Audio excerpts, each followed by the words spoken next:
Hello everybody. As Mark described, I just went through hell, pardon my word, for 2 or 3 hours in the morning. Right now I feel happy that I don't have to present my Is Svms while crying, which is good. So my name is Hafizi Rosli. Today I'm going to present 4 chapters. The first 3 chapters are going to talk about the taxonomy, ecology, and also the management of Sooty, blotch, and flyspeck. And the last chapter for my talk today is going to present a case study which I developed for Sooty, blotch, and flyspeck. As you can see, I put the acronym up there, SVFS. The full name of the SVFS is Sooty, blotch, and flyspeck. As I present my talk today, I will use this acronym and so the full name interchangeably depending on how nervous I am at that point. So what is SVFS? This is a typical look of an apple infected with SVFS disease. The blotches, blemishes with black dots, as you can see, covering the surface of the apple. And these blemishes always depend on the severity of the infection. If you were to take one of the blemish, cut the apple peel and look under the microscope, what you will see on the top, the surface of the apple peel is a network of hyphae covering the surface and the black dots called sclerotium-like bodies scattered on the blemish. And if you were to look further by doing a cross-section, what you see underneath those sclerotium-like bodies, hyphae penetrating further into the apple peel, into the cuticle layer, but they will never invade or penetrate the epidermal cell of the host. This is how the SVFS fungi survive. They will take up or absorb the nutrients that reach out to the surface of the apple. In chapter 1, I was describing a new species in the genus Peltaster. SVFS is a disease complex, meaning there are more than one pathogen causing the disease. In fact, there are more than 80 species of SVFS fungi described worldwide. Most of the SVFS fungi reside in order Cachnodiales. And among all of the known genera for SVFS fungi, one of the common genera or genus in the United States is Peltaster. The very first SVFS fungal species in the genus Peltaster was described in 1996, named Peltaster fruticola. And this species was described as not having any conidiophore. And how the conidia were being produced was from this, what they described as short fertile loci on the hyphae, as shown by arrow B in this picture. As these short fertile loci on the hyphae mature, the conidia will produce budding directly as the yeast-like manner, as shown by arrow A in this photo. In this work, I have 42 isolates, which I started with DNA sequencing using 3 different genes. I used the first gene was from the ITS region, and the second one was alpha elevation factor gene, and the third one was the mitochondrial small subunit gene. And after I received all these sequences, I subjected to phylogenetic analysis using 2 different approaches. One is parsimony analysis, and the second one was Bayesian analysis, which finally or eventually will generate 3 different phylogenetic trees. And for those here who are not familiar with phylogenetic trees, here is one example showing a phylogenetic tree. Phylogenetic trees will show a certain pattern of separation or grouping, or what we call as clade, that depends on the DNA sequences that your isolates have. Those isolates having a similar DNA sequences will group together in one clade. Some of the morphological observation that I did was, one is looking at the colony appearance on different media, such as potato dextrose agar, malt acer agar, and yeast malt agar. I also assessed the diameter growth of these 42 isolates at different temperature. And last but not least, I observed the conidial shape and sizes and also conigenous cell using compound and also electron microscopy. The phylogenetic analysis that I did using the 3 genes had a consensus on the separation or groupings. Therefore, I will show this mitochondrial small subunit gene tree to represent the result. As you can see, of all the 42 isolates that I had, the big group belonged to Peltaster fruticula. But the group that I was interested the most belonged here, which marked with a big question mark. This group comprises of several isolates in the United States, grouped together in one plate with high support. After I proceeded with the morphological observation, what I observed was this group able to produce conidiophore. As you can see in this photo marked with the yellow line, that long stalk of conidiophore, and at the tip are primary conidia, which I observed. These primary conidia able to produce secondary conidia through 2 different processes. One is through budding, and the second process was through microcyclic conidiation. And by definition, microcyclic conidiation is the production of conidia without the intervention of hyphal growth. As you can see in these photos, the arrow is showing the primary conidia germinate for a little while before producing the secondary conidia. And these morphological traits were not seen in the previously described species in the genus Peltaster. Therefore, we are looking forward to describe this particular group as a new species. The name that we're trying to propose is Peltaster gemmifer, originated from the name, from the Latin word gemmi, which means bud, to represent the whole distinct characteristic of this group compared to the other species described in the genus Peltaster. And this work has already been submitted to my collegia for publication.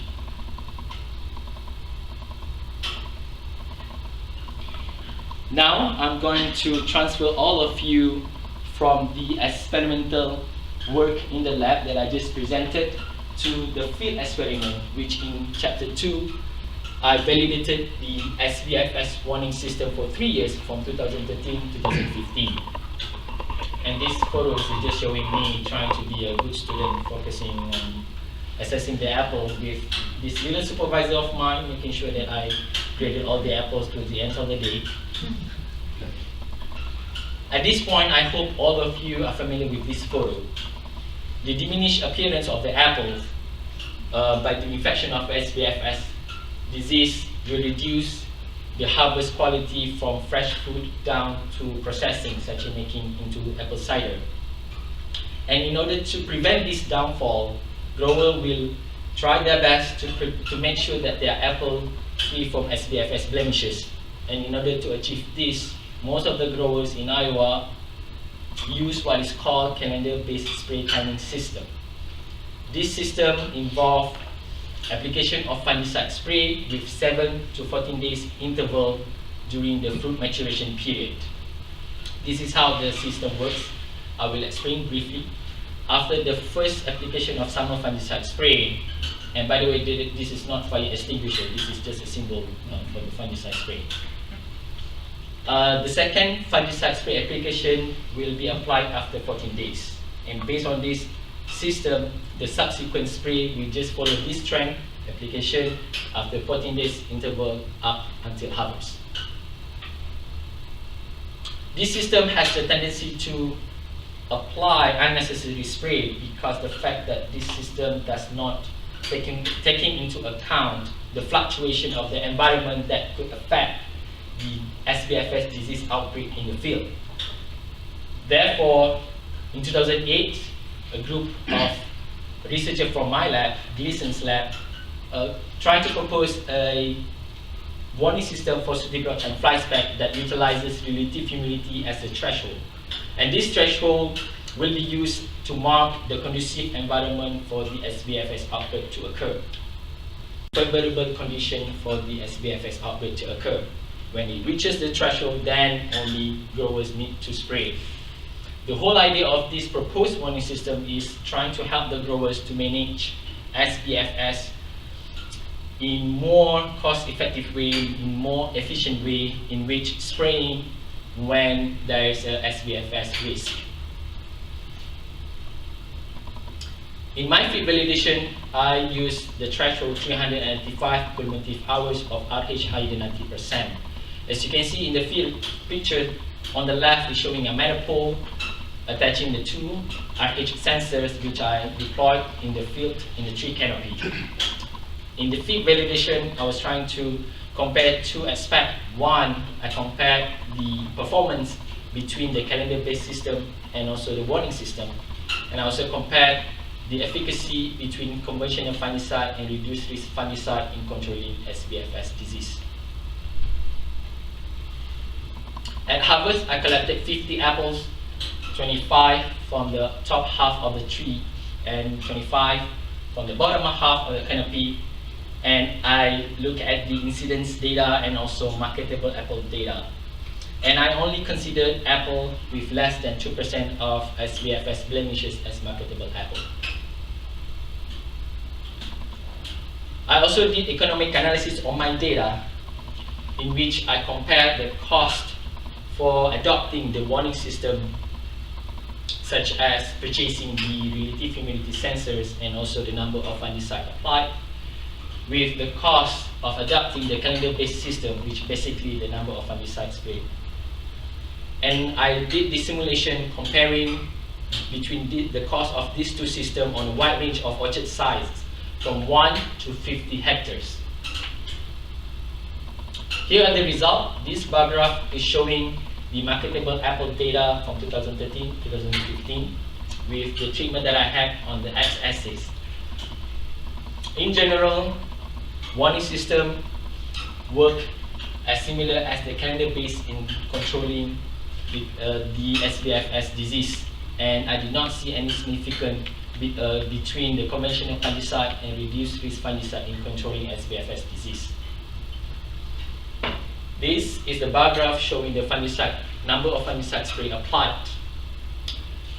For the calendar-based treatment, 6 fungicide spray were applied, and for the warning system, 3.3 fungicide spray were applied. On average, by implementing the warning system, it showed that warning system able to save 2.7 spray per year. This is the result from the economic analysis showing the cost ratio, where I compared between the cost of adopting the warning system and also the cost for calendar-based system, and over a wide range of orchard size on the x-axis from 1 to 50. At any point or any orchard size that showing the ratio less than 1 indicates that the warning system is more cost effective than the calendar-based system. As you can see, on average, that it shows that the warning system is more cost efficient compared to the calendar-based on orchard size higher than 1 hectare. And you can see that the cost efficiency is increasing as the orchard size increases. This work has already been published in Plant Disease in October in 2017. For the second field experiment that I did in chapter 3, I was looking at the effect or impact of precipitation on the dissemination of Peltaster species. For this work, previous finding by Ismail et al. 2006 found a unique response of Peltaster species in the field. The response towards wetness was different on Peltaster compared to the other species from other genera, in which the study found a very significantly high colony count of Peltaster compared to other genera, especially during wet year. This has led to a question if SVFS has a specific pattern of dissemination in either level of species or genus. In this particular work, the big question that I was trying to answer was whether different SVFS species have different dissemination towards precipitation. And in order to achieve this, I had different wetness regimes, and here are some of the photos taken from the field. This photo is showing the water line that I installed to the row of the tree in the orchard, and for information I used the computerized overhead irrigation. And here you can see the blue line on the top of the tree canopy where I placed the overhead irrigation. And this is just showing the nozzles that I used for this experiment, pop-up nozzles. This is showing the leaf wetness sensor that I deployed in the tree to keep track on the leaf wetness duration. In addition to looking at the effect of precipitation with the dissemination of Peltaster, I also included some other inoculation treatment. The two other species that included Stomopeltis and also Microcyclospera species are among the common species in Iowa. And the last treatment that I had was water inoculation. And at harvest, I collected all the inoculated apple, and I assessed, or I calculated the colony count of these different species on only water inoculated apple as to represent the disseminated conidia from the apples that inoculated with these three different species. Here are the results from 2015 and 2016. You can see that the similar trend in which Peltaster species show the strongest responsiveness towards precipitation on their dissemination compared to other species. And you can see that in Peltaster species, the highest colony count shown on the high wetness compared to the low and also the medium wetness. And there was no consistent increment in the colony count on the other two species towards different wetness. For the final chapter, I will present a case study which I developed focusing on the SBFS management. Why case study? Apart from the fact that I just had a lot of time while I'm doing a PhD, case studies have been used as an alternative educational approach to lecture. And case studies, especially in field of science, will allow the student to learn the process of science instead of the fact of science. In order to achieve this, case study should be written in a way that it delivers a real life situation or problem that will have the student to sit together to solve the problem based on the given scientific facts. And in my case, these scientific facts were the option on the SBFS management. In my case study, I had two fictional characters. One, this is how the case goes. Umar had this small orchard business which focusing on you pick or pick your own, in which in fall, Umar opened his orchard for his customer to come to pick their own apple. And because of this, Umar will make sure that his apple always free from SBFS blemishes. Therefore, he practiced the calendar-based system, as I mentioned earlier, that is just based on 14 days interval spraying.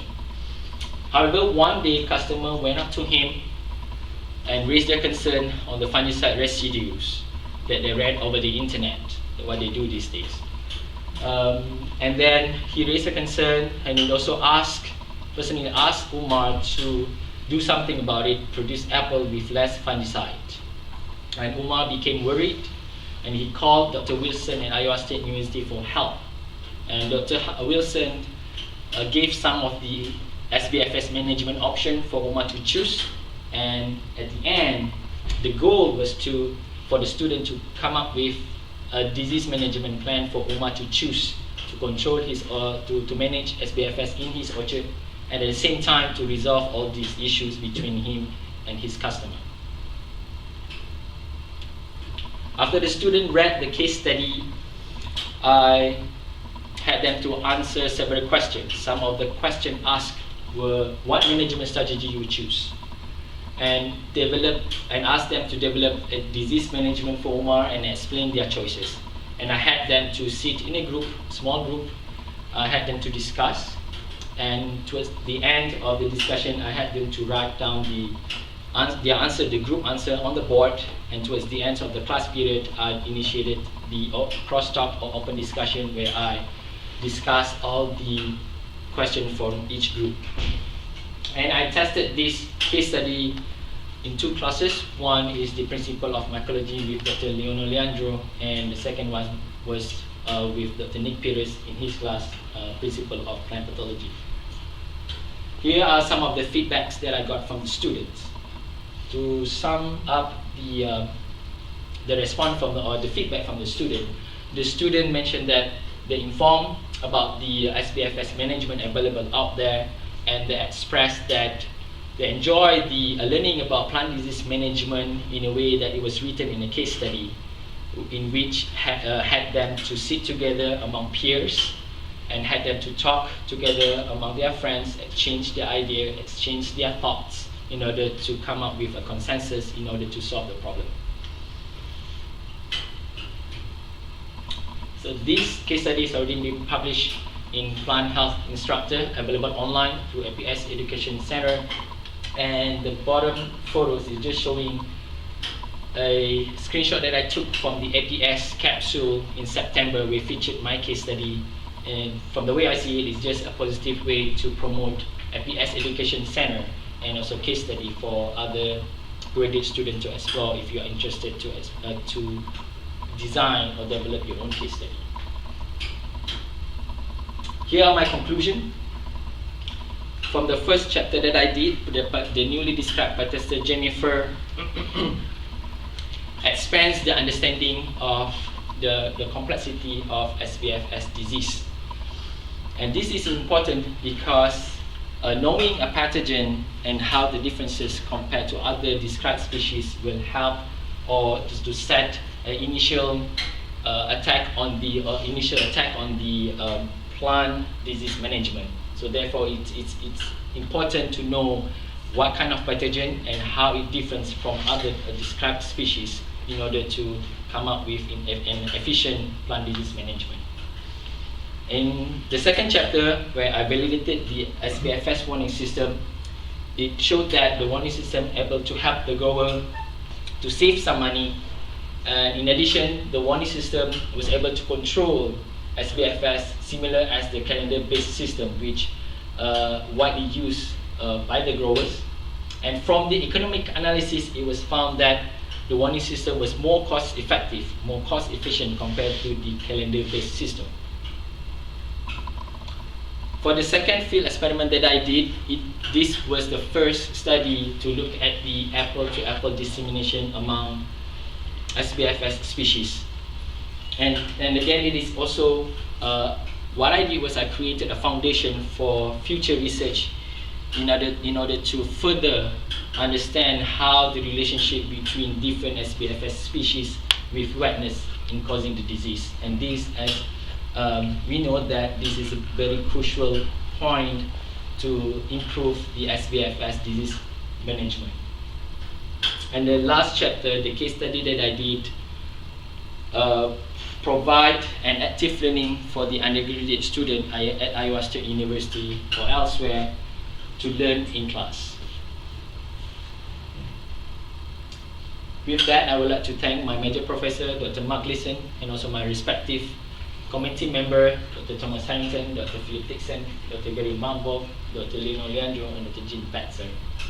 And here are the list of the people that I would like to personally thank with all the participation or cooperation help towards my work, my PhD, sorted according to the chapter presented, not sorted according to how important were you in my life.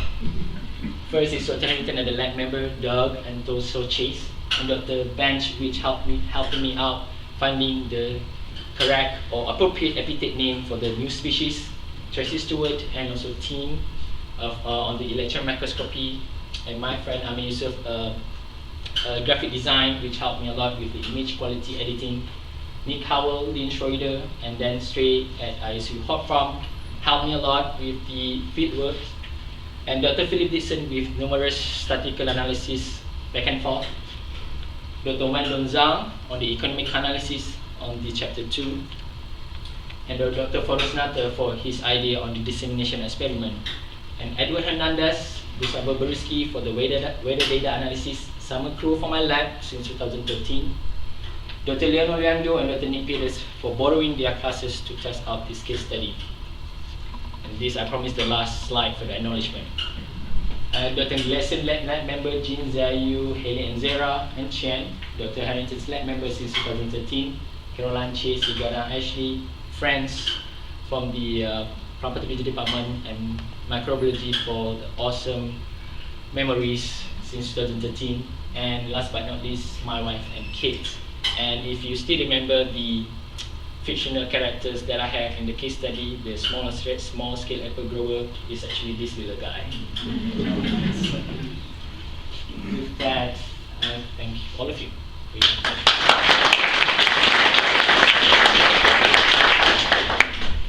Questions for Hafizi? Yes. So how different were the two classes on the case study? Did they come up with similar results or different due to the different classes? Pretty much they did come up with the same result in terms of the answering the question, but the feedback I can tell that which class were they from. Some of the, especially from the plant pathology part, they were asking for a field study for them to look further into what's happening out there. Of course, we have a lot of time to do a field study in the classrooms. But I did with the same, from more or less the same outcome. Yes, Mercy. The warning system that we have validated. My question is particularly about, like, is it some specific for some location, or it can be used in any region of the world? That is a good question. So the warning system that I propose, depending on the relative humidity data. So therefore, I would say that and Sooty, blotch, and flyspeck with wetness is more or less correlated in terms of how they appear in the field. But for my particular warning system, I would suggest that I would say that regions with a similar environment as we tested in Iowa would be appropriate for the warning system with similar environmental condition. Yes. How does that threshold determine the relative humidity threshold? The relative humidity threshold was determined from what the statistical analysis, what we call receiver operating characteristic analysis, which I'm trying to put it in a simple way. Before we came up with this analysis, we have like positive outcome. All this information based on the result. And we tested across not only relative humidity. The first we compared between relative humidity, the temperature, and also the wetness. And then we go around with that, and then we pick the one that best predict the first appearance of the disease in the field, and we use that as a threshold. Hence the relative humidity that we use. Yes. So you said that for your apple you selected the top and the bottom from the trees. Was there any specific reasoning of why you selected these specific areas, or is just? Yeah, we try to be random as possible. So we go with partitioning top and the bottom, and with that we already like assign 25 from here and 25 from here, covering the whole canopy instead of 25 anywhere. Okay. So that's why we went with the 25 on top. Okay. Yes. Do you think that the efficacy of the warning system would vary depending on the population of the fungi that could cause the disease or present? You mean the efficacy of the fungicide? The efficacy of the warning system. So if you have different, so you said there's like 60 or 80 different Yes. species that can cause the disease. If you have a different population somewhere else, do you think that the warning system will be effective in that location? That's a very good question. So that is why I mentioned it. Well, generally, in SBFS, previous findings found that different species have differences in different aspects, such as the biology and the fungicide sensitivity analysis, and also the environmental biology. And therefore, knowing what species we're dealing with is the main point before going to figure out what the best management option there. And you were right, So this warning system was tested in the Midwest. So if we transfer to different region, maybe there's involved some modification depending on what species, not only what species, and it also depends on the environment. Coming back to the disease triangle that we all know, it should be involve some modification. Yes. I have a question about the case study. Okay. So from your experience in trying to pull this case study together, what would you advise, what would be your advice as regards the factors to put into consideration for people who are probably aspiring to design case studies? What would be your advice? I'm sorry, can you repeat the question again? Okay. So, from your experience with a case study, Okay. what would be your advice as regards some factors to put into consideration for people who might be willing to design similar case studies? To design also for people who trying to design a new case study, Right. what would be So the what- tips? Yeah, tips and yeah. Okay. Are you looking at the how the case goes, or how the content, what the content will be, or? Just generally. Okay. Okay. So the whole point of my case study is for me at least, is I'm trying to deliver my research on the warning system to public instead of just journals. So yes, publishing in scientific journals is one area of audience, but I want for other people to know my case study or my research in terms of the warning system, and I see that this case study is one of the approach for other people to know at the level of the student itself. And I also had one student saying that, oh, I didn't know about the warning system before, and because of the case study, I know about it. And it's actually, at least, and also I did not trying to be biased in terms of, oh, warning system was really good, but I laid out all the management option for the student to choose. But my main point of the case study is for the student to know what I did on my research, and also for student to know the plant disease management in active learning way, not just presented all the management option and ask them to memorize. I think the question is a little broader than that. I think if I understand you correctly, right, suppose somebody's coming into a situation, not your situation, but maybe thinking about writing a case study. What advice would you give them as they're kind of trying to form that idea? The advice probably be creative. I'll say be creative in terms of, because you are the director here. If you're talking about a case study, you are the director, and I started off with what I want to deliver. I think that's a good start with what you are trying to deliver, what you're trying to present, and go with that. Then go about how to write down the case study in more interesting way for the student to pick up what you're trying to deliver. Does that answer your question somehow? I hope it does. Yes. About the case study, would you like the students go through the option? I mean, to say the SDFS. I wish I could. warning system. I wish I could, but I know just in class activities. Okay. By the time they got to the orchard and got back, that would be the whole class period. Okay. But I had some of the feedback. Because of this case study, and also the given scientific facts on the management make them eager to know what is really happening out there. So at least that's some of the positive feedback that I got from the case study itself. From the thing that I read, they wanted to know more what's happening out there. So in your opinion, it is good for the students in high school can understand the SDFS a little bit better through the case study. Yes, by using the case study, yes. But in order to, put it some bonus on the case study, if you have more time, having a field trip to Orchard and to see what's happening out there would be a really bonus. Other questions for Hafizi? Thank you.